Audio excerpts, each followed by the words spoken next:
described. Almost. He stopped to take the phone call. He continued working, using one hand. He got a bit agitated with the call.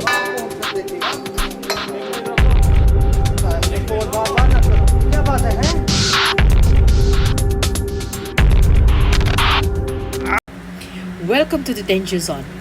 Just kidding, but seriously, today we're talking about hazard.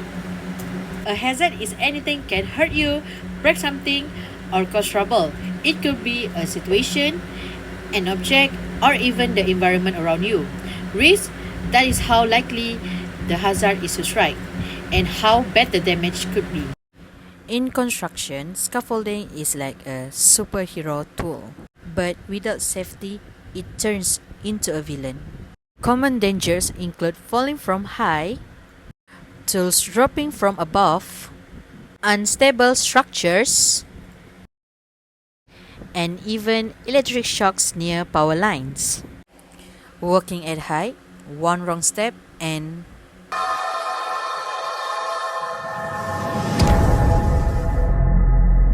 risks include serious fall, slippery surface and falling objects, and shaky platforms. Okay, based on the video that you watch, before starting any scaffolding work, make sure all the workers are trained and wear the PPE equipment.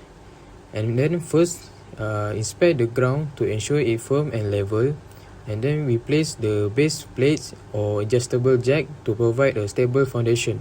Next, we assemble the vertical standard and connect them with ledges to form the basic frame. And then we add the brace to keep the structure stable and square. And then we install the scaffold platform to securely at the required working level. And then we fix the guardrail and toe board to prevent fall. And then finally, we check the entire scaffold for stability and defect before use. And always we make sure that the scaffold is inspected daily and never overloaded. By following this step, we can ensure that the scaffold is safe, stable and ready for work. So here what proper PPE looks like in action, especially when you up on scaffolding.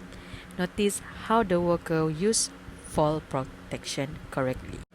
A full body harness distributes force during a fall and keeps you secure when you're working at height. First, gear up with certified PPE, which is helmet, boots, glove, and full body harness. Next, attach your lanyard to the anchor point before you step onto the scaffold. Stay tight off at all times. With each step, stay connected, one hook at a time. So that's how safety becomes a second nature. Hello, my name is Enrico. So I will present about risk assessment and permit to work. So before any work at height begins, the very first step is to conduct a risk assessment. This process helps us identify potential hazards such as unstable surface, weather condition, or the risk of falling. Once hazards are identified, we evaluate their severity and likelihood, and then put in place control measures like safety harness, guardrail, or safe access routes. After the risk assessment, a permit work must be issued. This permit is a formal authorization that confirms all safety precautions are in place and that hazards have been controlled. It ensures that only trained and authorized personnel carry out the task, and it creates accountability for safe practice. Together, the risk assessment and permit to work system provide a strong safety framework. They prevent accidents, protect workers, and ensure compliance with regulation. Most importantly, they promote a culture where safety is always the priority before starting any job at height. Okay, for the next slide will be common mistake and accident.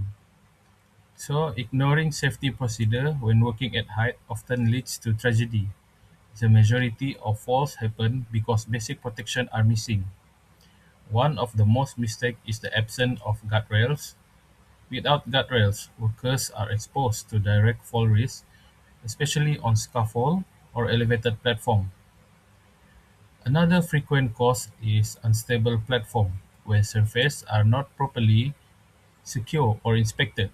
They can collapse or shift, creating dangerous conditions. Finally, many accidents occur due to a lack of personal protective equipment, such as helmets, harness, or safety shoes. PPE is the last line of defense, and without it, even minor slip can become fatal. So, these mistakes are preventable by following safety procedure, ensuring guardrails are in place, checking platform stability, and wearing proper PPE. We can significantly reduce accident.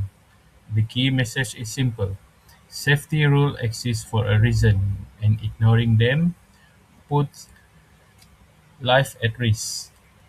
Safety cultures and training are essential in construction to prevent accidents and improve productivity.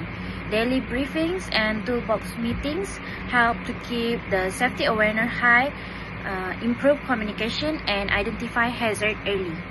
These sessions should be short and around 5 to 15 minutes, focused and interactive to encourage worker participations.